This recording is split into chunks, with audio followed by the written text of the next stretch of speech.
Bueno, ya podemos empezar. Buenas tardes a todos, gracias por venir. Bienvenidos al programa Experto. El programa Experto es una serie de conferencias que tenemos todos los jueves con una serie de profesionales de diversos ámbitos de las industrias culturales y creativas. Y nada, pues son gratuitas todos los jueves a las 7:30 con inscripción a través de la web. Hoy tenemos el placer de contar con las fundadoras de Wonder Ponder, que es una editorial muy original de filosofía visual para niños, y están a punto de lanzar su tercer libro, que ¿cuándo se presentaba? Mira, está aquí ya. y nada, pues ante todo, muchas gracias a la Fundación Banco Sabadell por apoyarnos y hacer posible este tipo de charlas y hacerlas accesibles a todo el mundo. La charla se retransmite por streaming, por si luego alguno quiere verla. Y nada, pues también podéis tuitear con el hashtag programa experto y mencionando a Wonder Ponder. Así que nada, gracias y ya os dejo con ellas. Pues hola, buenas tardes. Muchas gracias a todos por venir y gracias a Factoría por acogernos, a Paula por explicarnos cómo funcionaba todo y gracias a todos los que estáis aquí por haberos acercado con el calor. Hoy venimos a hablaros concretamente de los orígenes y el modelo de negocio de Wonder Ponder, que, como ha dicho Paula, es una editorial especializada en filosofía visual para niños que tiene solamente, o casi mucho, 20 meses. Estamos aquí Helen Daci, que es filósofa, autora de los textos y del concepto de Wonder Ponder, Daniela, que es la autora de las ilustraciones y el diseño, y yo, que soy Raquel, la editora. Perdón, parece que hay un problemita.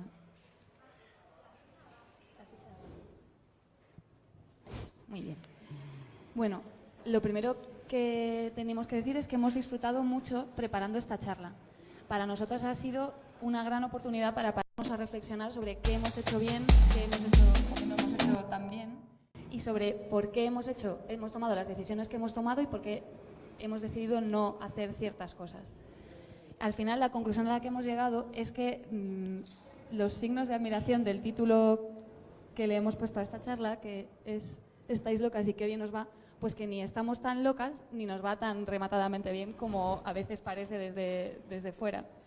Pero vamos, que tampoco nos podemos quejar, que nos va muy bien. Pero lo que sí tenemos claro es que hemos aprendido muchísimo por el camino y creemos que puede ser interesante compartir las decisiones y los retos a los que nos hemos tenido que enfrentar durante estos últimos casi 2 años. Y enseguida vamos a compartir con vosotros estas reflexiones, pero antes, para los que no conozcáis el proyecto, vamos a contaros un poquito. Y va a contároslo Helen, porque ella es con quien todo empezó. Le doy la palabra. Muy bien, pues buenas tardes y gracias a todos por venir. Yo soy de formación filósofa y mis intereses se dividen entre la filosofía y la literatura infantil y a veces los mezclo y me gusta hacer filosofía con niños a partir de la filosofía de la literatura infantil. Entonces tengo varios proyectos que van y vienen, no los hago todo el tiempo, pero normalmente hago proyectos un poco como en bloque. Y en uno de mis proyectos, que se llamaba Filosofía a la de 3, era un proyecto que hacía en un colegio público de Madrid, en el ciclo de infantil, y lo hice con un mismo grupo a lo largo de sus 3, 4 y 5 años.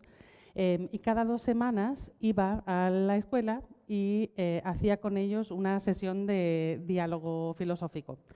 Normalmente, para los diálogos, utilizaba como estímulo un álbum ilustrado de literatura infantil. Tienen una ventaja que son cortitos, que son muy visuales y que enganchan rápido para pasar a un diálogo rico, ¿no? Entonces utilizaba eso, pero también experimentaba con otros tipos de estímulos. Por ejemplo, hacía A veces utilizaba para el estímulo filosófico, para el diálogo filosófico, un estímulo que podía ser un ruido, o una palabra, o una foto.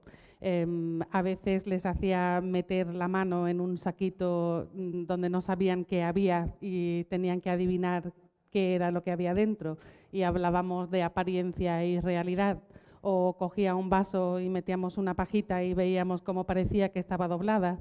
Y hablamos de apariencia y realidad también. Habíamos hablado con ellos de muchísimos temas a lo largo del tiempo que estaba, cada 2 semanas. Habíamos hablado, por ejemplo, de qué era un buen amigo, qué tenía que tener, qué eran las condiciones necesarias para ser un buen amigo con niños de 3 años, y íbamos construyendo de alguna forma una definición de buen amigo todos juntos, o de qué ingredientes tiene que tener la felicidad, por ejemplo, o de qué es el reparto justo, y llevaba 3 ositos de distintos tamaños y una tarta, y decíamos, ¿cómo se reparte esto? Y decían, los tres en 3 partes, pero este es más grande, merece más, este no ha comido desde hace 4 días, es su cumpleaños. Entonces íbamos introduciendo pequeños detalles para afinar y para reflexionar un poquito sobre las diferencias en diferentes situaciones del reparto justo. Y una de las cosas, de los temas que siempre me encontraba buscando material y no encontrando nada que me convenciera, era el tema de la crueldad.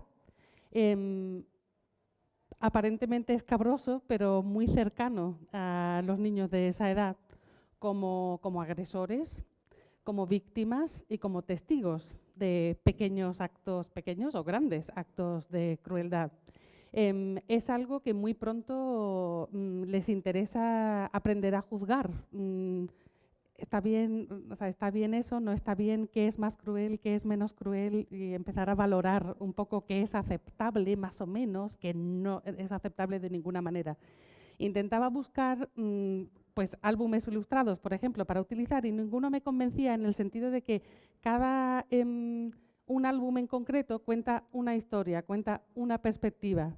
Pero me parecía interesante presentar a los niños muchas perspectivas diferentes, muchos casos diferentes de crueldad, para hacer una especie de mapa que pudieran comparar y contrastar, y para ir afinando en esas comparaciones o formando su propia definición de crueldad. Y se me iban ocurriendo escenas.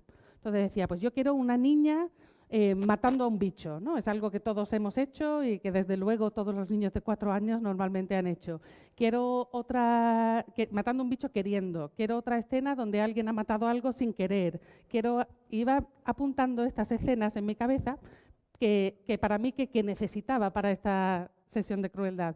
Y cuando ya tenía como unas 10 o 11, se lo mencioné totalmente inocentemente, sin esperar nada a cambio, a mi amiga ilustradora Daniela Martagón. Yo dibujo muy, muy mal.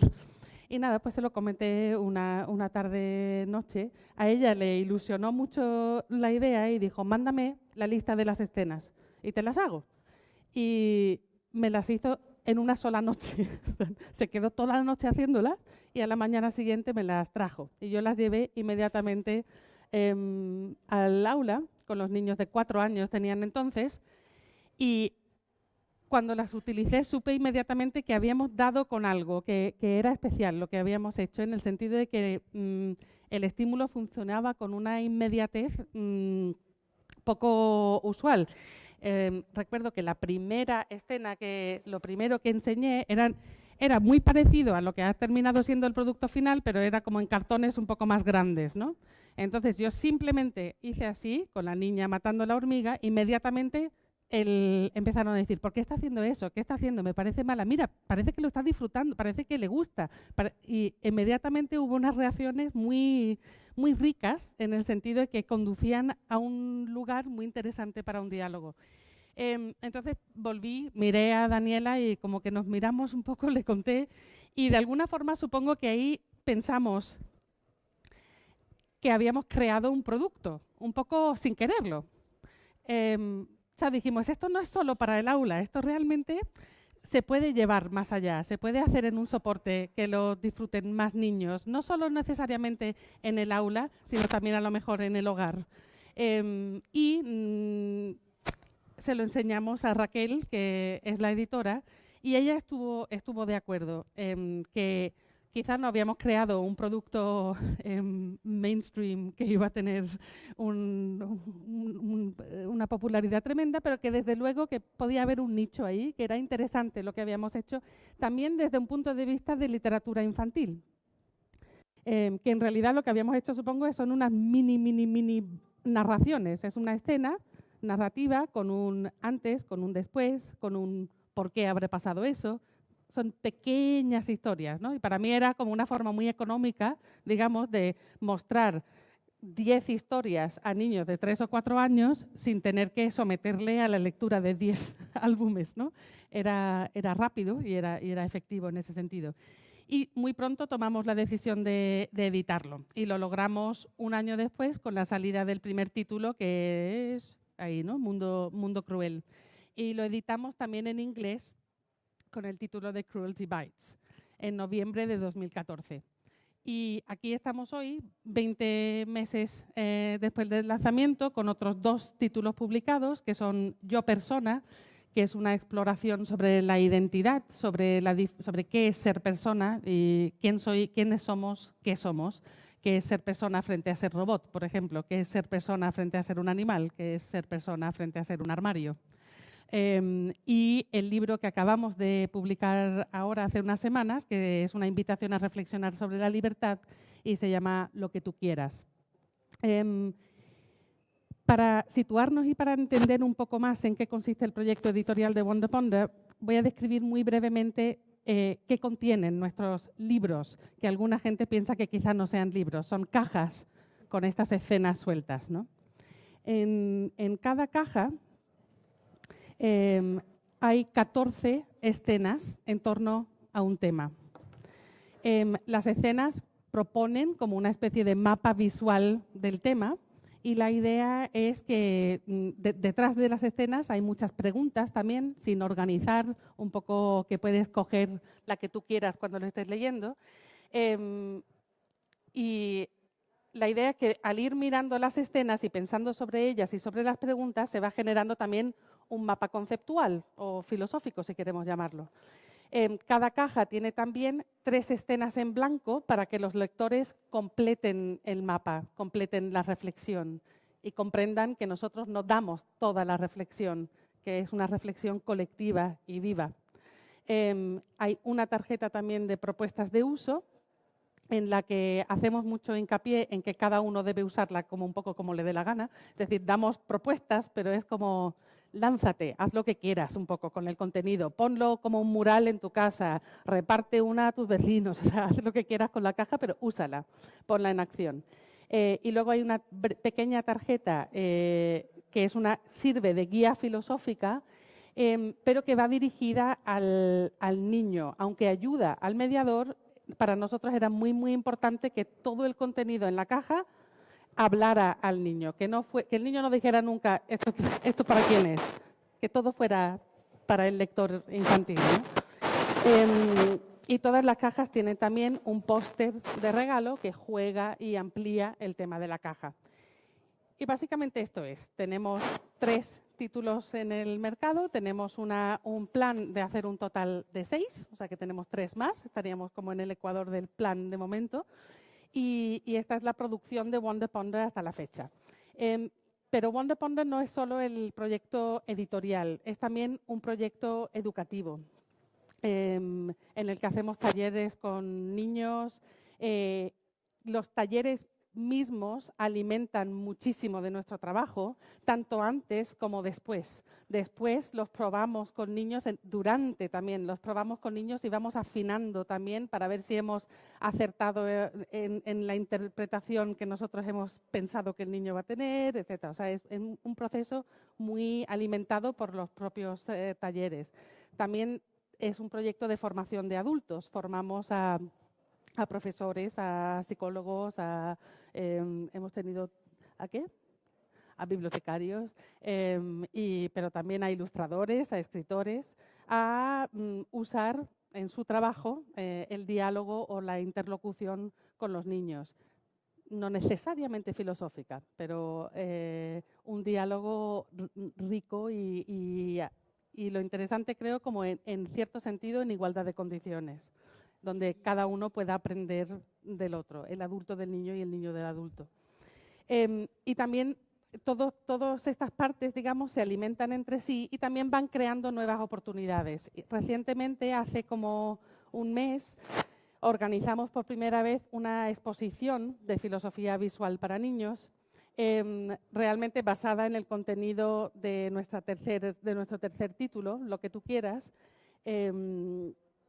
y en colaboración con la Universidad del Paso en Texas, auspiciado por la American Philosophical Association, y esto es algo que estamos también explorando en España y en Reino Unido, un poco sacar el concepto de filosofía visual de las cajas encerradas y llevarlo a un espacio más de museo, ¿no? Y ahí estamos ahora.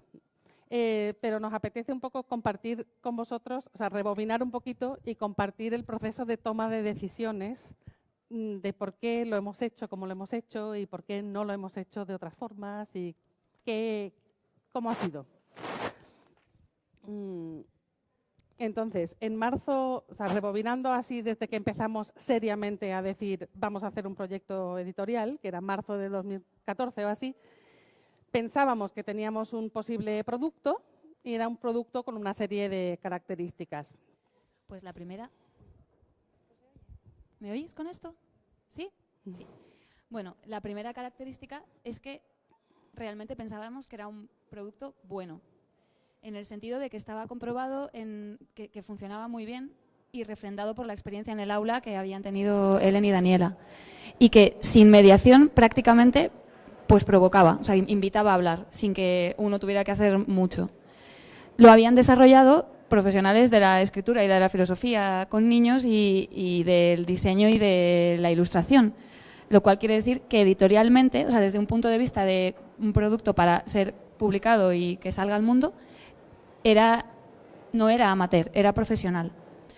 Y en este sentido hay muchos productos que surgen en el aula y que no tienen la suerte de contar con profesionales que se dediquen a la edición y que tengan experiencia tanto en edición como en diseño como en todo. Entonces, en este caso, el producto era bueno, comprobadamente y además profesional.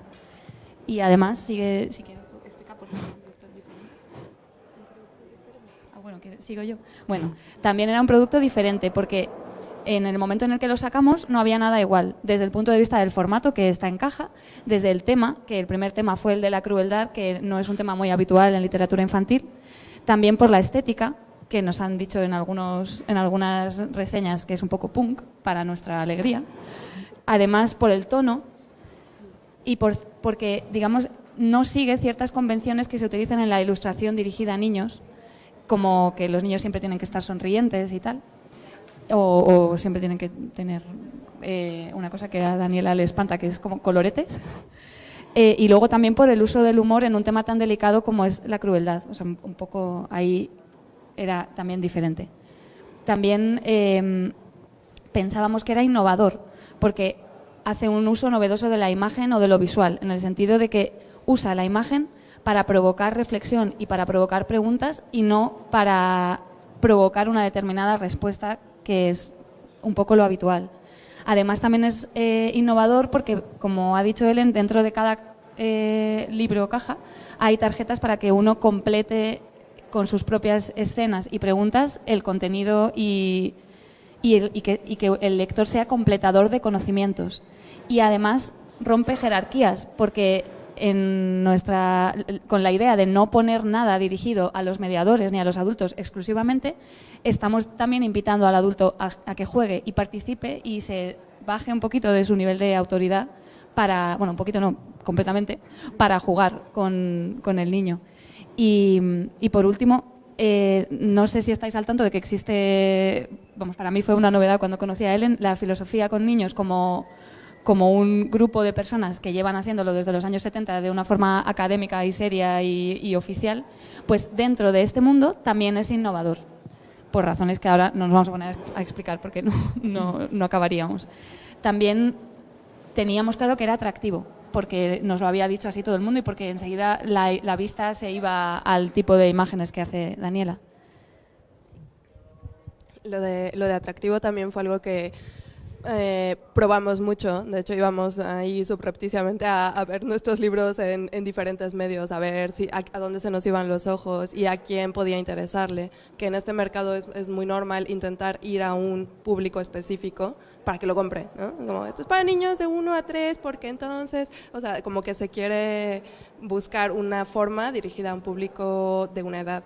Y en ese sentido nosotros buscamos algo que fuera interesante y atractivo para muchísimas edades. Y en ese sentido tenemos gente, diseñadores a los que les gusta, maestros a los que les gusta, niños pequeños, niños grandes. Y bueno, eso creo que ha sido crucial en cómo se ha ido diversificando el proyecto, ¿no? Que no, bueno, tomamos en cuenta muchos tipos de personas para estos libros. Y en los pros, digamos, lo último es que también es muy fácil de describir y de comunicar, porque cuando dices filosofía visual para niños, el que no se lo imagina quiere saber más. O sea, es bastante invitador, o por lo menos esa experiencia hemos tenido nosotras. Pero el producto también era chocante, es decir, por su temática, o sea, por lo mismo, por lo que era diferente, es chocante. Por la temática, por el estilo, porque desafía un poco las normas del sector editorial infantil. Luego también es intimidante, era intimidante en aquel momento, ahora yo creo que no, ya hemos abierto un camino. Hombre, la palabra filosofía en general intimida, sí. Siempre. No sé. Pues eso, es intimidante porque la filosofía intimida, pero también porque la crueldad como primer tema pues es un tema complicado. Y también, bueno, porque no ponemos las respuestas a las preguntas que aparecen en las escenas. También tenía el problema de que comercialmente es difícil de clasificar. Es decir, ¿es un libro? ¿Es un juego? ¿Dónde se mete en una biblioteca? ¿Es un libro informativo? ¿O podría decirse que está entre la ficción y la no ficción? ¿Para qué edad? ¿A qué género pertenece? O sea, es complicado de clasificar y eso puede jugar a tu favor porque amplíes mercado, pero también es difícil porque a veces los bibliotecarios o los libreros es como, ¿pero qué es? ¿Pero dónde lo pongo? Y no todas las bibliotecas y las librerías tienen una maravillosa sección de filosofía para niños como para encajarnos ahí. Y bueno, había también un pequeñito detalle que es que cuando empezamos todo esto no teníamos dinero y tampoco teníamos muchas ganas de endeudarnos. Con lo cual, la palabra más que dinero es capital, porque uno cuando empieza una empresa teóricamente tiene que tener un capital y nosotras no lo teníamos. Sigue. Lo que sí teníamos era muchas ganas de hacerlo y queríamos hacerlo bien. Sabíamos que la idea era buena y queríamos, digamos, darle todas las oportunidades posibles a la idea sin dinero. O sin ahora explicamos, algo pequeñito de dinero teníamos. Pero había ciertas ventajas de emprender algo así, o sea, de probar algo así. Nos conocíamos de antemano y no era el primer proyecto de este tipo que habíamos tenido. Habíamos fantaseado con otros proyectos antes. Sabíamos que teníamos enfoques parecidos, intereses parecidos, prioridades parecidas también en un proyecto y en qué te importa en un proyecto, ¿no? Desgraciadamente no nos importaba mucho el lado comercial. Sí era la primera vez, lo que diferenciaba un poco esta ocasión, es que era la primera vez que enseguida estuvimos las tres convencidas de que era una buena idea y de que era tan buena que casi era urgente hacerla, ¿no? Había como un impulso que quizás no habíamos sentido en los otros proyectos, que eran como bonitos, sí, pero bueno, ninguna nos lanzábamos. Y pensábamos, en este caso, esto se tiene que hacer. Teníamos muchas ganas de explorar, de investigar y también de disfrutar el proceso. Y estábamos dispuestas a invertir lo único que teníamos, y tampoco teníamos tanto, pero estábamos muy dispuestas a invertir nuestro tiempo. Incluso coincidía también que las tres estamos dispuestas a invertir nuestro tiempo de una forma que no en todos los momentos de tu vida puedes estar dispuestos a hacerlo, ¿no? Entonces, por ejemplo, yo creo que las tres hemos, digamos, desaprovechado otras oportunidades de ganar dinero por hacer esto, ¿no? Entonces, de alguna forma sí hemos invertido dinero, ese dinero perdido, supongo.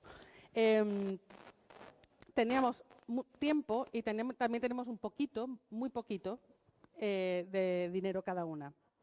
Y entonces, dadas estas bases, ¿no? O sea, teníamos un producto, no teníamos dinero, ¿qué hacemos?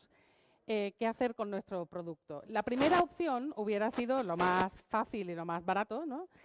Hubiera sido ir a una editorial. ¿Por qué no vender el contenido a una editorial y ya, ¿no? Y encima te pagan, ¿sabes? No mucho, pero te pagan algo. Desde el inicio nosotros teníamos serias dudas de que una editorial española o británica, que era también lo considerábamos, se animara a editarlo tal y como queríamos. Hablamos con muchos editores amigos y personas del sector en general. Una de las cosas que hicimos, aunque ya estábamos convencidas realmente de que lo íbamos a hacer nosotras, pero preparamos un prototipo y lo llevamos a la Feria Internacional del Libro Infantil y Juvenil de Bolonia. Principalmente para convencernos de que teníamos razón de hacerlo nosotras mismas, pero con la mente abierta también por si alguien nos hacía una mega oferta. Pues. Pero bueno, hablamos con editores, con distribuidores, con libreros, hablamos con editores japoneses, un poco para ver también si les interesaría comprar derechos o no, para ver qué posibilidades podía tener. Y la conclusión realmente después de Bolonia, todo el mundo en Bolonia nos dijo: ¡qué proyecto tan fantástico! ¡Qué producto tan bien hecho! ¡Qué bien! Pero tenéis razón de hacerlo vosotras mismas, porque una editorial, no se me ocurre ninguna editorial que no os pidiera que cambiarais tantísimo del proyecto que dejaría de ser el proyecto que es. Por ejemplo, una de las cosas que las editoriales hubieran exigido, creo que sin ninguna duda, es una guía pedagógica de un tipo que no hemos proporcionado y que no hemos querido proporcionar. Como he dicho antes, no queríamos que hubiera nada en la caja que no hablara al niño. Entonces, nosotros tenemos un plan y estamos preparando material acompañante para apoyar a los adultos con ideas sobre cómo usar el material. Pero no queríamos una guía pedagógica donde yo dijera: esto se hace así, saca la tarjeta. No, lo que queríamos para nosotros era muy importante también es que el mediador jugara, es que el mediador dijera: ¿cómo puedo utilizar yo esto con este grupo concreto? Porque a lo mejor funciona de una forma diferente con otro. Queríamos que el propio mediador se implicara y se buscara su forma de hacerlo. Y esto para nosotros era importante, para verlo funcionar de otra forma. Yo no quería decirle a nadie cómo se tenía que utilizar exactamente, ¿no? Otra de las... Sí. Bueno, otra de las cosas era el tema de la crueldad, ¿no? De las imágenes. A toda la gente reaccionaba a ellas, pero decía: ay, ¿por qué no la suavizas un poquito, no? O sea, ¿por qué tiene que ser tan duro? Y era la pregunta: ¿por qué tiene que ser tan cruel, no? Y como, bueno, pues porque es un libro de crueldad, curiosamente, ¿no? Y estábamos convencidas o sea, la experiencia nos había dicho que una de las razones por las que la gente se engancha, los niños se enganchan, los lectores, es porque te produce una reacción la imagen. Entonces, si pones a un niño siendo súper bueno y simpático, pues no te lleva a esa necesidad de entender qué está pasando y por qué están haciendo eso las personas. Entonces el tono exactamente, el humor y el grado de crueldad que queríamos no era aceptable para la mayor parte de la gente, por ser un libro además para niños. Si fuera para adultos, bueno, pero era como para niños, ¿no? Entonces eso hubiera cambiado radicalmente también si nos hubiéramos ido por esa parte censurosa. Sí, ¿no? Vamos, los consejos que nos llegaban eran, o sea, nos querían ayudar, ¿no? Nos decían: oye, es que con la crueldad vais a ahuyentar. También había otra cosa ahí. Nosotros estábamos bastante convencidas de que, justo al revés, de que probablemente con la crueldad, sin haberlo hecho para provocar, porque surgió de una necesidad en el aula, no era, pero sí que pensábamos que con la crueldad hacíamos una especie de declaración o sea, era un lanzamiento editorial con una fuerza que no hubiera tenido si hubiéramos empezado con la felicidad. No, o sea, nosotros pensábamos que era una ventaja ese punto de chocante, o sea, un mundo cruel, ¿no? Y yo creo que probablemente teníamos razón, creo. O sea, no sé si nos hubieran dado la misma atención mediática si hubiéramos empezado con otro título. No fue queriendo nada, pero nos sorprendió muchísimo la atención mediática que tuvimos sin prácticamente hacer gran cosa nosotros, ¿no? Salimos en El País, salimos en medios grandes y luego también en blogs especializados, como era dudo que si lo hubiéramos lanzado con otro tema hubiera sido igual, ¿no? Luego, volviendo un momentito al hilo de por qué no hacerlo con una editorial, nosotras lo queríamos hacer, queríamos nosotras jugar también, queríamos disfrutarlo nosotras, ¿no? Y no estábamos en un punto donde nos apetecieran interferencias realmente. O sea, pensábamos que sabíamos hacerlo nosotras mismas, que sabíamos lo que hacíamos, y yo creo que fundamental, estábamos dispuestas a equivocarnos. O sea, nos parecía que valía la pena, incluso aunque hubiéramos dicho, o sea, vaya desastre fue eso. No sé, estábamos dispuestas a perder ese poco dinero que invertimos, que luego diríamos incluso cuánto fue. Pero en ese sentido éramos un poco como un niño testarudo, ¿no? No es como, no, déjame a mí, ¿no? Nos decían, no, pero tener cuidado con esto, tener cuidado que no. Estábamos así. La segunda opción, que no sé si quieres comentarla tú, hubiera sido hacer algo como recurrir a un crowdfunding, si no tienes dinero, ¿no? O a otro tipo de autoedición, pero no necesariamente crear una editorial desde el principio, ¿no? ¿Por qué hicimos esto? La cosa era un poco ver, nos decían, ¿por qué no creáis una campaña de crowdfunding para financiar el primer título o lo autoeditáis incluso pagando vosotras sin montar una empresa y así veis cómo va y si va bien, pues ya montáis la empresa, ¿no? O sea, basarnos un poco en probar con algo menos serio que una empresa y que requieren firmar, no ir a un notario, vaya. Pero, bueno, nos vino muy bien que nos hicieran todas estas preguntas porque así pudimos preguntárnoslo nosotras también y saber por qué lo estábamos haciendo. Y la razón es que ya desde el principio pensábamos en que si salía bien este proyecto de filosofía visual para niños, queríamos hacer más de un título y que si eso salía bien, queremos hacer también otros proyectos, incluso no solamente nuestros, sino que nos gustaría también trabajar en un futuro maravilloso con otra gente cuando podamos. Además, como empresa, tienes acceso a subvenciones y a un tipo de interlocución con instituciones que es diferente al de como individuo que se ha autoeditado un libro. Y además también fue una especie de apuesta y de mensaje a nosotras mismas sobre las ganas que teníamos de hacer algo que estábamos dispuestas a que incluso si Mundo Cruel no hubiera funcionado, decir, vale, venga, pero como tenemos la empresa, vamos a intentarlo con lo siguiente que nos apetece hacer. Entonces, bueno, fue una especie de pistoletazo de salida a un tipo de exploración que nos apetecía. Y si no hubiera funcionado esta serie en concreto, pues habríamos intentado hacer otra cosa y por eso tenía sentido montar una empresa. Y bueno, la siguiente parte es, vale, una vez que hemos decidido montar una empresa, sopesando todos los pros y los contras, que tenemos nuestro primer título de nuestra editorial, la siguiente cosa es, ¿y cómo se llama? Vale, yo tengo. Pues, a ver, el nombre, esto lo pensamos bastante, ¿no? ¿Por qué Wonder Ponder? Primero queríamos un nombre internacional o internacionalizable. Y a la vez queríamos que hiciera referencia al contenido. Wonder significa asombrarse, preguntarse, y ponder significa reflexionar. Queríamos que fuera pronunciable en distintos idiomas o por lo menos como con palabras reconocibles, ¿no? Wonder, todo el mundo más o menos lo conoce, aunque no sepa lo que significa, ¿no? Pero ha habido Wonder Bra, Wonder Woman, Wonderful, más o menos se conoce esa palabra. Y aunque lo pronuncien Wonder, funciona, ¿no? Como nombre, podía hacer. Entonces, nos gustaba que los dos juntos eran sonoros también, que eran juguetones, y a Daniela especialmente le gustaba.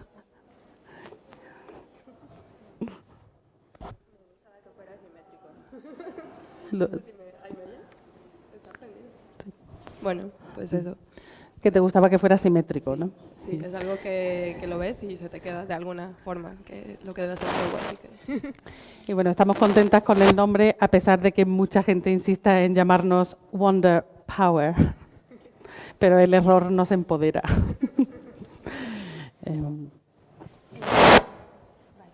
Pues bueno, cuando ya teníamos hasta el nombre, además de tener el primer libro de la editorial y de haber decidido montar una editorial,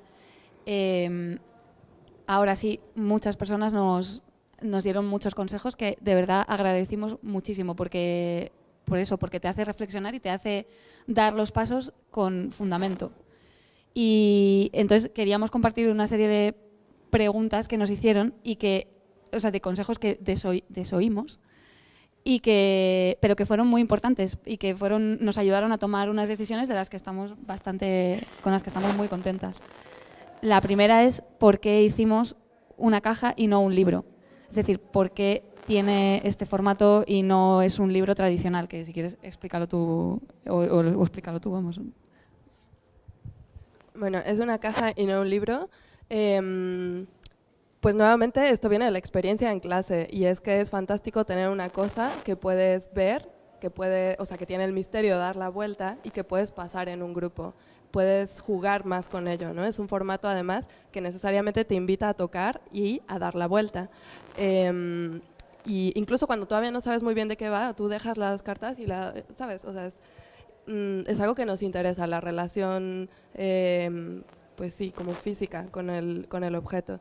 La intimidad también que puede dar o al mismo tiempo la amplitud, ¿no? O sea, puedes hacer un mural, puedes estar una persona nada más. Nos parecía muy versátil, muy juguetón y además una caja tiene ese punto de misterio, ¿no? Por otra parte, no tienen un orden las escenas, lo cual para clase o para cualquier lector es genial. Tú puedes cambiar, tú siempre puedes decidir por cuál vas a empezar, cuál mostrar o no, y esto cambia el significado, ¿no? O sea, según cuál presentes antes o después, puedes hilar o ir hacia otro tipo de experiencia. Entonces nos parecía que era la mejor, sin duda, opción y que era la forma de llevar nuestra experiencia al objeto. Sí, también nos parece muy importante la relación activa de los niños con el material. Creo que hay, harían falta estudios, pero estoy bastante segura y después de observar mucho a niños interactuando con distintos tipos de materiales, que realmente la disposición activa física tiene un efecto muy interesante sobre la reflexión. Se involucran de otra forma. No sé, hay una implicación más real cuando también es físico. Tendría que comprobarlo, pero vamos, es algo que intuyo y que compruebo, en plan, sin hacer un gran estudio, pero es algo que sí que intuyo. Bueno, otras preguntas que nos ayudaron y que más o menos hemos ido contestando ha sido por qué empezamos con un tema como el de la crueldad, que ya hemos dicho que fue una decisión basada en la experiencia y además pensando que comercialmente también tenía mucho sentido. También, ¿por qué no hay instrucciones? Lo ha explicado antes Ellen un poco, pero fue una pregunta que nos estuvo debatiendo y debatiendo porque prácticamente cada persona con la que lo compartíamos nos preguntaba, ¿pero vais a poner algo para los adultos, para que sepan cómo utilizar esto? Y que, por cierto, sí hay instrucciones, están escondidas por ahí y en otra ocasión se contará esta historia. O también está en el blog de Wonder Ponder. Lo que intentamos hacer realmente es dar el mínimo número de instrucciones explícitas, pero por ejemplo en el propio diseño del material hay unos determinados tipos de instrucciones. Por ejemplo, el hecho de que las preguntas no estén todas ordenaditas te dice intuitivamente que no te las tienes que leer todas, que no tienen un orden concreto, que puedes entrar y picar, que un día coges y ¿no? Entonces, un poco hay muchas pequeñas pistas en el diseño, digamos, o cosas que hemos hecho conscientemente que sí que guían de alguna forma el uso, sin decir primero haz esto, segundo haz esto, tercero haz esto, ¿no? La primera, no sé si lo veis, pero en el lomo de la caja pone abre, mira, piensa. Eso son instrucciones, o sea, es imperativo. Son órdenes casi. Otra de las preguntas era por qué no lo utilizamos... Ay, ¿en qué estoy? Sí, por qué no lo publicamos directamente como un material educativo. Y en ese sentido, aunque surgió del aula, estamos convencidas de que la filosofía y las preguntas son tan ricas que no tendría por qué ser algo que haces solo en la escuela, ¿no? Puedes hacerlo en casa, en familia, puedes hacerlo tú solo, en supergrupos. Y esta cosa como... bueno, también nos lo dijeron, eso no lo recordaba, pero también como algo terapéutico, ¿no? Claro, esto está muy bien para terapia. Sí, para niños con problemas. Como es ¿no? como, claro, porque entonces a los niños que han sufrido abuso, pues como, bueno, sí, claro, genial, pero la crueldad en sí misma, o sea, no hace falta llegar a tener una experiencia traumática para poder pensar sobre ella, ¿no? Entonces, en ese sentido, no queríamos que se utilizara tampoco como un remedio, ¿no? Ah, pues le ha pasado esto a tu hijo, sufre bullying, pues para eso está este libro.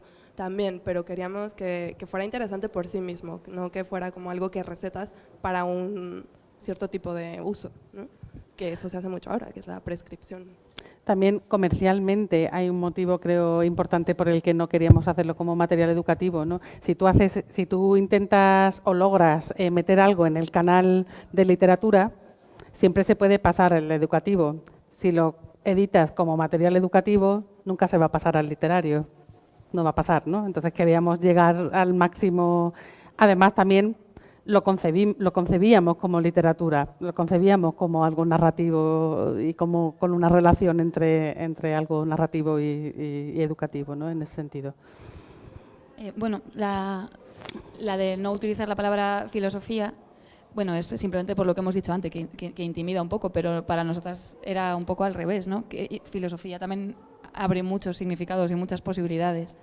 Y bueno, la última pregunta clave fue ¿cómo vais a convencer a los libreros de que os compren los libros en firme? Lo cual nos mete de lleno en otro tema, que es el de la distribución, que nosotras no queríamos, no sé si conocéis cómo se distribuyen en general los libros en España, pero básicamente es como jugar al dinero del Monopoly. Tú le das, tu editor le das los libros al distribuidor y el distribuidor se los da a la librería y entonces la librería le paga al distribuidor, el distribuidor te paga a ti, pero el librero siempre tiene la opción de devolver los libros y tú le tienes que devolver el dinero, con lo cual tú nunca sabes realmente cuánto dinero tienes, cuántos libros has vendido, tarda mucho en llegar la información porque, bueno, ahora cada vez más por internet, pero no es fácil saber cuántos libros estás vendiendo y si realmente el dinero que tienes te lo puedes gastar o no te lo puedes gastar. Y lo que suele pasar es que te lo gastas y luego tienes que producir más libros para llenar ese hueco si se devuelven. Entonces, nosotras, por diferentes motivos, odiábamos esto. Yo he trabajado en editoriales infantiles y de adultos y no quería esto de ninguna manera y en fin, ya hemos dicho el tipo de riesgo al que estábamos dispuestas a someternos y este no era uno de ellos. Entonces, tenemos un distribuidor muy pequeñito, casi artesanal, y le pedimos a los libreros que apuesten por nosotras hasta el punto de que nos tienen que pagar los libros y luego que los vendan ellos. Y si no los han vendido, pues entonces evidentemente a muchos libreros no les apetece, pero a muchos otros sí, además les ha encantado y encima cuando tomas ese tipo de decisión que se sale de los cauces, te acuerdas mucho más de que tienes ese producto y además lo vendes con mucho entusiasmo. Entonces, las librerías que han apostado por nosotras, y ahora ya estamos en más de 100 librerías, cosa que es bastante sorprendente, en 150, fíjate, pues estamos en muchas librerías, nosotras también les hacemos un descuento muy bueno por aceptar este trato y vaya, al principio esto era un tema polémico entre los editores, sobre todo, que nos intentaban aconsejar para nuestro bien, que nos fuéramos con una distribuidora grande y realmente tiene ventajas. O sea, nosotras no es que sea todo maravilloso, pero creemos que para el tipo de proyecto que era y para el carácter nuestro, está mucho mejor ir vendiendo poquito a poquito, pero con seguridad y sabiendo que el dinero que tenemos es nuestro, que no lo vamos a tener que devolver dentro de 6 meses, además, o un año. Entonces, bueno. Claro, yo creo que también, o sea, en general en nuestro modelo de negocio es determinante que no somos empresarias. Y para nosotros este proyecto es un proceso de aprendizaje, no solo editorial, sino también empresarial. Y aunque a veces nos llamen editoras de guerrilla y nos llamen locas y cosas de estas, realmente no hemos podido ser más precavidas desde muchos puntos de vista. No nos hemos endeudado ni tenemos intención de hacerlo. Nuestra distribución es lenta, casi artesana, pero lo controlamos, sabemos lo que tenemos y lo que no tenemos. O sea, nosotras las tres teníamos experiencia editorial desde algún ángulo, pero claro, nunca se tiene experiencia de una visión global de cómo se lleva una empresa editorial. Entonces nos parecía muy importante ir muy, muy sobre seguro para entender nosotras todo el negocio desde cero, para que si en algún momento nos convertimos en una gran empresa, bueno, que sepamos lo que estamos haciendo, ¿no? Que en el momento en que estemos en una posición de externalizar determinados procesos, sepamos lo que estamos haciendo, qué estamos pidiendo y seamos muy conscientes de ellos, ¿no? Entonces, aquí he hablado de externalizar algunos de los procesos, porque realmente una de las cosas de nuestro modelo de negocio, supongo, es que lo hacemos casi todos nosotras, ¿no? Lo hacemos, bueno, todo, casi nosotras.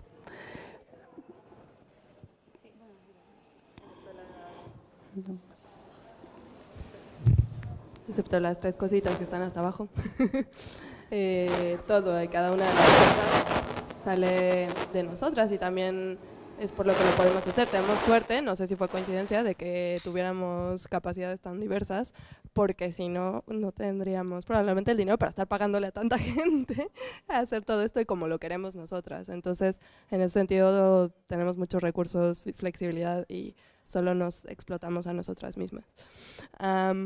Y lo que sí, bueno, evidentemente necesitamos ayuda y son personas que, bueno, tenemos una relación comercial con ellos, por supuesto es nuestra agente de venta de derechos, que es la que se encarga de vender libros al exterior, nuestro distribuidor, que será muy artesanal, pero bueno, es un señor distribuidor, y la contabilidad.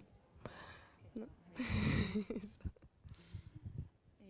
Bueno, para así resumir un poco el modelo de negocio nuestro, por ahora, es que nosotros hemos apostado por un superproducto, es decir, un producto al que le dedicamos muchísimo cariño y muchísimo tiempo y energía para que sea el mejor posible, frente a la superproducción, que sería hacer muchos productos a los que tampoco puedes acompañar y que tienes que esperar a ver cuál de ellos tira para ya apostar. Pero, digamos, nosotros apostamos de antemano. Luego también hemos apostado por ser títulos de fondo, que quiere decir que las librerías quieran tenernos siempre y no solamente de novedad, que son un tipo de libros que son muy efímeros. Y eso lo hemos conseguido, digamos, gracias a que el tema no es muy habitual en literatura infantil, entonces si quieres tener filosofía para niños en una librería, vas a tener que tenernos, te guste o no. Y luego también un poco por el formato, porque llama, o sea, se diferencia bastante de lo demás, se le busca un espacio diferente en la librería, por el modelo de distribución, que va por un canal diferente. Normalmente las distribuidoras mandan todas sus novedades, nosotras como solo mandamos una, pues nos tienen que ver, o sea, es más visible. Y luego también por el hecho de ser una colección. Y luego también la diversificación dentro de la especialización. Estamos especializadas en filosofía para niños, pero hacemos libros, damos talleres, hacemos formación para adultos, vendemos los derechos y, en fin, ese es un poco el resumen del modelo de negocio.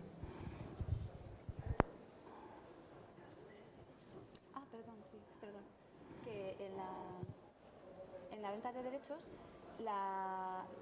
la cosa es que en España la mayoría de las editoriales no apuestan por la venta de derechos.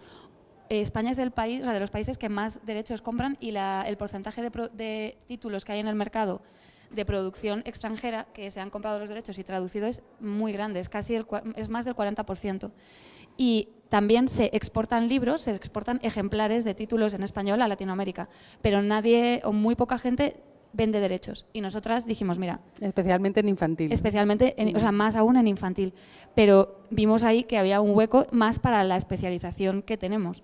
Y hemos apostado por ello, cuidándolo muchísimo, trabajando mucho con nuestra gente y hemos conseguido vender a Corea, ahí a mi izquierda, Argentina a mi derecha, y también ahora a Turquía, que todavía no está, pero que ya está en camino, y estamos en contacto con más editoriales de más países que están interesados y que para nosotros supone que si estas editoriales, que además han apostado por hacer la serie entera, si cada año se van sumando editoriales y con el dinero que nos pagan de la venta de derechos, nosotros estamos financiando prácticamente, bueno, aspiramos, ahora mismo vamos al 50%, pero aspiramos a financiar el 100% de la producción con la venta de derechos, con lo cual eso nos da un margen para los ejemplares que vendamos en España, poder reinvertirlos en otras partes bastante interesante. Sí, de hecho… ese es el esquema. El esquema gráfico, ¿no? Las 3 pusimos los montoncitos de dinero, sacamos la primera tirada, en inglés y en español, son diferentes. Vendimos a Argentina, Turquía, no, a Corea del Sur, perdón. Con eso salió la segunda tirada, por suerte hemos reeditado ya 2 de los títulos de Mundo Cruel, Yo Persona y I Person. y a través de eso la segunda edición de Yo Persona y ahora lo que tú quieras y Whatever You Want. Entonces, bueno, realmente lo que es un hecho es que no hemos vuelto a invertir dinero. Eso junto con talleres, tal, es algo sostenible en sí mismo. Entonces, bueno, eso está muy bien.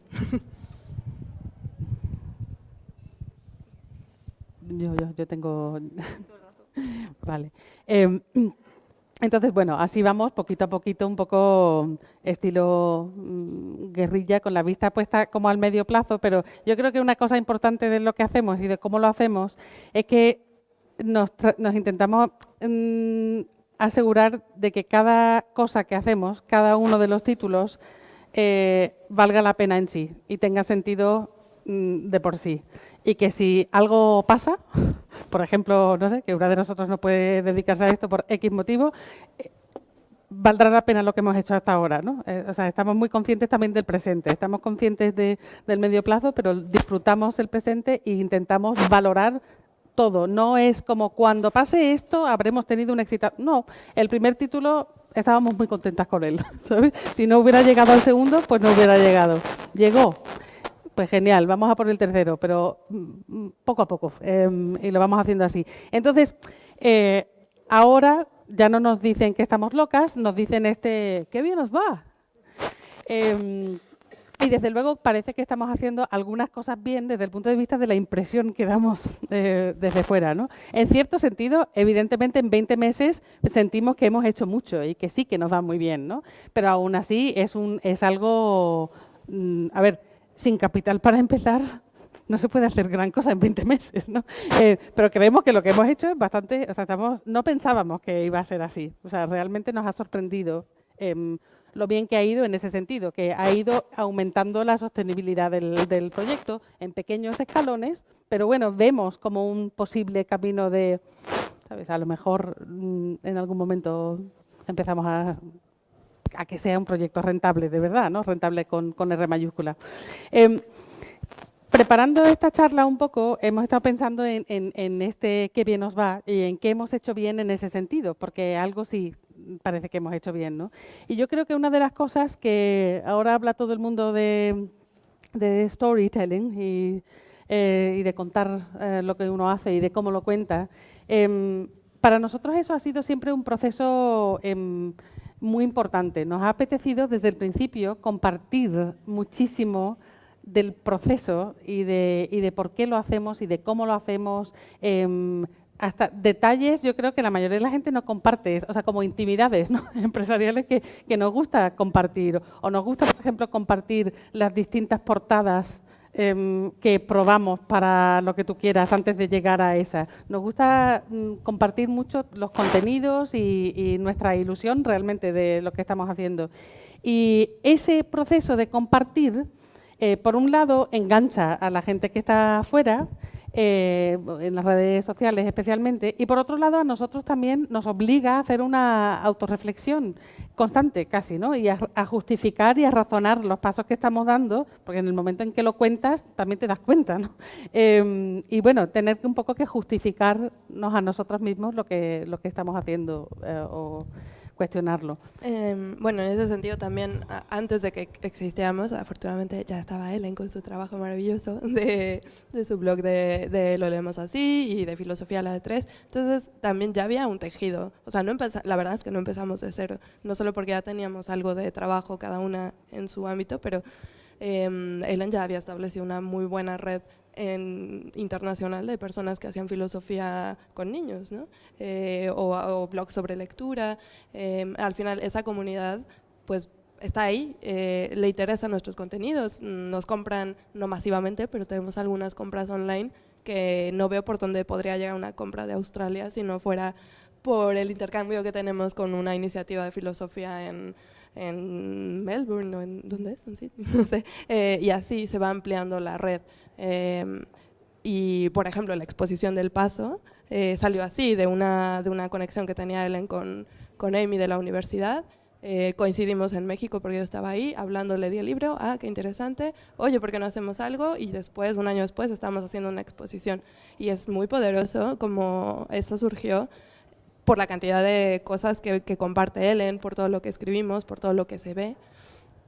uno de los aciertos, bueno, estábamos pensando antes de venir que un acierto inconsciente, o sea, algo que no nos planteamos, aunque tiene toda la lógica del mundo, que nos ha ayudado mucho el tipo de contenidos que hacemos para compartirlo en las redes. No lo hicimos por eso, pero son muy condensados, muy visuales, que es justamente ahora lo que más ¿no? O sea, se tiende a ver y a compartir y a viralizar, yo qué sé. Entonces, pues curiosamente, nos adaptamos muy bien a eso también. Eso no lo habíamos pensado, pero nos alegra mucho.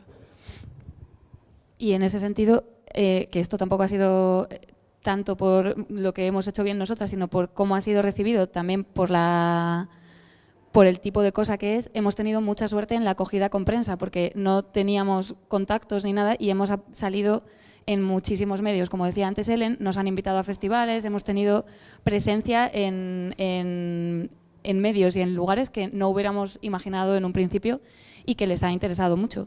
Y para nosotras ha sido una maravilla. Vamos. Además nos han hecho una relectura fantástica y un feedback estupendo porque a muchos periodistas también les ha tocado de alguna manera. Entonces, bueno. Y bueno, y por último yo creo que sí que hay un elemento de haberlo sacado en inglés, que ahora contaremos una pequeña cosa sobre eso, pero de que desde el principio estuviera también el material en inglés, yo creo que nos ha ayudado también mucho a esa imagen. Y esa imagen, a su vez, ha ayudado mucho a la venta de derechos. Y vender derechos en Corea ayuda a reforzar la imagen. Han vendido derechos en Corea. Entonces, ahí también hay algo que creo que fue un acierto. Y esto voy a utilizarlo para entroncar con lo siguiente. Ya casi vamos a acabar. Parece que todo ha sido, que lo hemos hecho súper bien todo, ¿no? También nos hemos equivocado, evidentemente, en bastantes cosas, pero hay dos cosas que realmente son de esos errores que haces. ¿Cómo pudo ser? Y uno de ellos es que Mundo Cruel y Cruelty Bites, los dos hicimos una tirada de los dos exactamente iguales. Y para Cruelty Bites no teníamos asegurado un distribuidor en Reino Unido, que era como a dónde iba a ir, ¿no? Entonces tenemos bastantes ejemplares en el trastero de mi madre, para más. En el almacén. Una de las cosas con las que no habíamos contado, claro, sabíamos que podía haber interés, y lo había. E íbamos a las librerías en Reino Unido y todas decían, esto es perfecto, es lo que necesita el sector. Pero el sistema, o sea, para entrar a distribuir en Reino Unido, administrativamente, burocráticamente, te exigen tener un representante ahí, te exigen tener una serie de requisitos que no puedes tener si no estás ahí, básicamente. Entonces, bueno, eso lo aprendimos. Y en los siguientes las tiradas de inglés son bastante más pequeñitas. Y luego, otra cosa que yo creo que hemos aprendido, que viene un poco... está relacionado con ese afán de compartir todo nuestro proceso, es, digamos, no compartir cosas antes de tiempo o no decir que vas a tener cosas listas cuando no las tienes listas, ¿no? Es difícil a veces encontrar el equilibrio entre decir, por ejemplo, mira, vamos a anunciar una fecha, no vamos a decir que esto va a estar para X fecha, porque eso nos va a también meter caña a nosotros y vamos a tenerlo listo. Claro, la verdad es que funciona y muchas veces funciona muy bien, ¿no? Te obliga, te pone un calendario y dices, hombre, me he comprometido públicamente a esto, tengo que cumplirlo. Pero evidentemente hemos tenido algunos casos de que eso no lo deberíamos haber hecho. Entonces, bueno, ahí estamos aprendiendo todavía un poquito. Y ¿querías decir algo? Que eso también fue uno de los consejos que nos dio nuestra gente. Chicas, cuidado, y nosotros... O sea que, bueno, hubo una voz que... de hacerlo. Pero luego, bueno, ya para acabar, yo creo que la mejor evaluación, digamos, de un proyecto, o por lo menos lo que nos hacemos nosotros, es una pregunta, que es si queremos seguir. Y nuestra respuesta, desde luego, es de momento un rotundo sí. Nos gusta también, como he dicho antes, pensar en nuestro proyecto como una serie de bloques, donde cada bloque tiene que tener sentido y encajar con los demás, pero también tienen que valer la pena en sí mismo. Y yo creo que siguiendo así, bloque a bloque, nos apetece al menos completar la serie que proyectamos en un inicio, que son 6 títulos. Pero nos gusta incluso la idea de que sea una serie cerrada, aunque tenga éxito comercialmente. O sea, nos gusta la idea, por ejemplo, de que hagamos los 6 y los mantengamos activos comercialmente, pero nosotros pasemos a otra cosa y hagamos algo muy, muy bien y pasemos a lo siguiente y experimentemos con un proyecto nuevo y busquemos pues esa como ilusión y reto de hacer algo desde cero otra vez. Nos va la marcha, pero nos apetece este modelo también, ¿no? De decir, de proyectos que se abren, que se cierran y que siguen. Y voy a terminar un momento hablando de por qué hicimos un poco Wonder Ponder. Y realmente nació por muchos motivos, ¿no? Pero uno de ellos fue que echamos en falta más asombro y reflexión en la escuela y en la sociedad en general, porque nos interesan mucho las posibilidades de la pregunta como punto de partida, pero también como punto de llegada en la escuela, en el hogar, en el trabajo, en el arte y en la literatura. Porque nos gusta pararnos a pensar y provocar que otras personas se paren también a pensar con nosotras, porque pensamos que la creación literaria debe deleitar e instruir no solo al lector, sino también al creador, o en este caso las creadoras, porque pensamos que la enseñanza también debe deleitar e instruir no solo al alumno, sino también al profesor, y porque nos divierte, y porque nos parece un reto contagiar nuestra propia diversión, y porque Wonder Ponder es nuestro lo que tú quieras. Y en este último sentido no nos ruboriza decir que ha sido todo un éxito. Mira.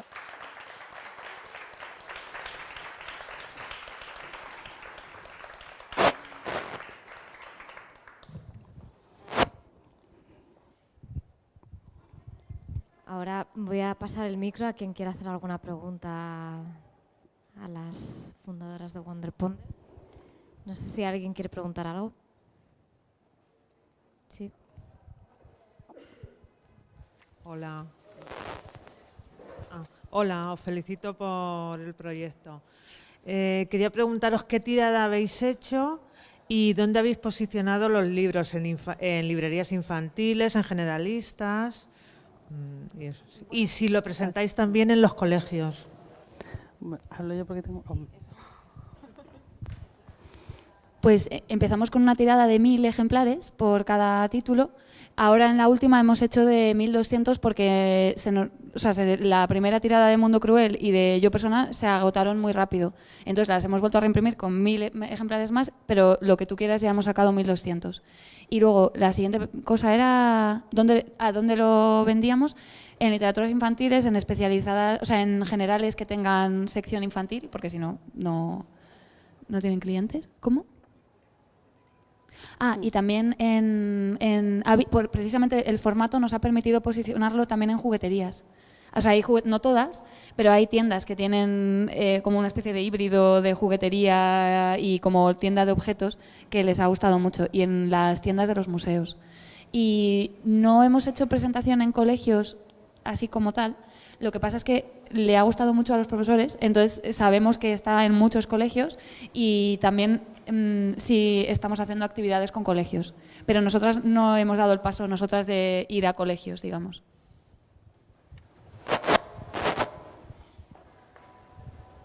¿Alguien más?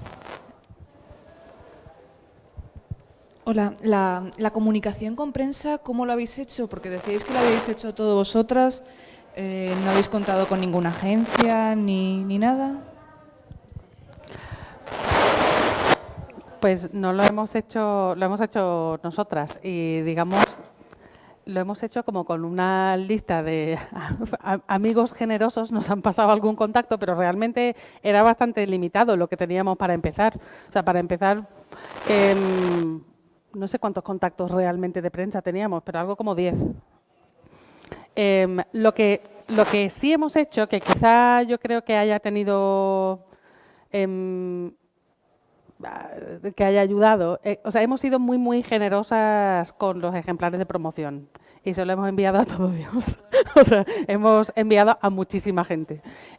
Y no sé si eso ha tenido un efecto, ¿no? Luego, evidentemente, el Mundo Cruel salió en noviembre, el 20 de noviembre de 2014. Y para Navidades, más o menos, en torno a Navidades, un poquito antes, salió en Babelia a más de media página. O sea, eso evidentemente tuvo un efecto grande. Y luego, claro, pues van siguiendo otros, ¿no? Pero realmente ahora nuestra lista es un poco más grande que 10, pero realmente seguimos un poco, o sea, seguimos pidiendo consejos y contactos, ¿no? Creo que hay una ventaja en el sentido de que no estás enviando un libro más. Realmente estás enviando algo que por lo menos provoca una curiosidad entre todas las cosas que llegan a una mesa y dicen, a ver, ¿qué es esto? Por lo menos tenemos un poquito garantizado eso, ¿no? Pero vamos, no podemos decir exactamente en ese sentido que hemos hecho bien desde el punto de vista de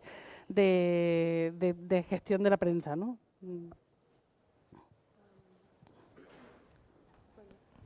Hola. Para nosotros la prensa no es lo único, o sea, la prensa del país, bueno, eso se refleja más en ventas, pero en conocimiento y en el boca a boca, los blogs especializados nos ayudan mucho y en ese sentido tiene un público muy específico, blogs de filosofía, de literatura, de educación, de padres, yo qué sé, o sea, hay como muchos perfiles que les interesa y que muchas veces, curiosamente, son los reseñadores que más se implican. Porque les interesa y te escriben y te dicen, oye, vi esto, está genial, ¿me puedes enviar uno? Pues eso también nos ha ayudado bastante. ¿Alguien más?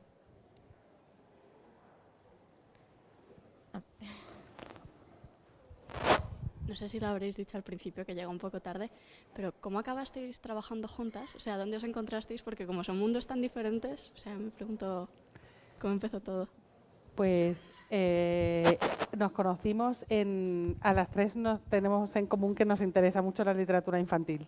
Y nos conocimos en unos seminarios de literatura infantil de Gustavo Puertas, no sé si conoces, es de la Escuela Peripatética de Literatura Infantil, se llama. Y bueno, pues nos conocimos y nos hicimos amigas. Vale, si nadie más... Ah, mira, ahí hay una pregunta.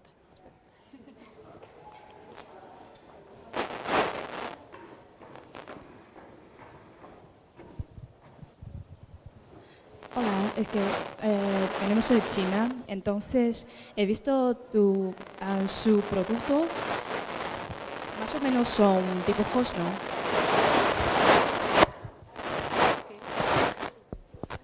Más o menos son dibujos. Entonces, quería saber si es posible para los niños que entiendan todo, los niños en China que entiendan todos los conceptos en su producto. O sea, ¿es un producto internacional o...? A ver.